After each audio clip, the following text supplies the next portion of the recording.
How can women strike a balance between having their own independency but still having a connection, because they seems to be struggling for their own independency versus have feeling that connection with their children or their husband or their parents, but still having their own independency. That causes some emotional stress to some women. We have to concede at the very beginning itself that life is a struggle, both for men and for women. Right.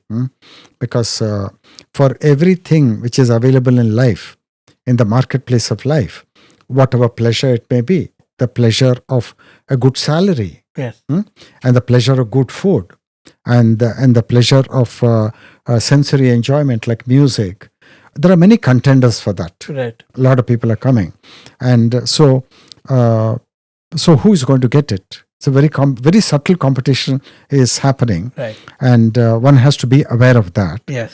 And for women, there is an additional complication with which all men must be very patronizing and must be very understanding of that. What is that?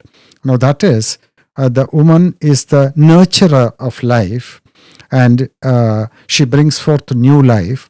And because she brings forth new life, the divine intelligence which has created life, Yes. it has given her an innate and very natural faculty and a capacity to love. Because if that faculty of love is not enshrined in her, because she's a woman, then she will not be a good mother and a good nurturer of new life. Yes. Only with love, she nurturing will come. she can contribute to good upbringing. And love is the biggest cohesive factor, Right. which can keep the family together, which can make the children flower beautifully. Yes. And most great men are very beholden to their mothers for the kind words, for the inspiration. And they've done untold good for mankind. Right. But their service is not recognized. It is not appreciated, because man is still a brute and a savage and a beast. Right. It's very important to be sensitive. We have to be very, very sensitive that to women. all women. I've seen a residue of the very good Hindu culture that my wife and myself, both of us, we go somewhere and I see people doing namaste to my wife. They don't do that to me. I've seen that.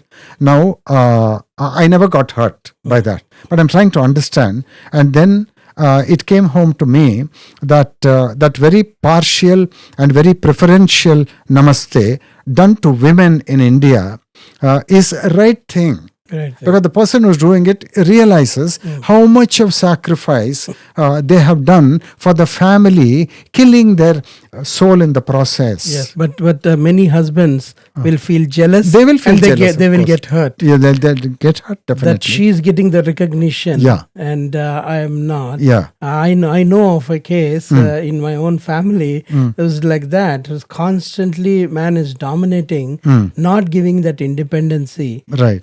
to the wife. Yeah. But constantly using or taking everything from her, and not, Including the paycheck. including the paycheck. If she's working, Yes, yeah. yes, including the paycheck, but mostly emotional.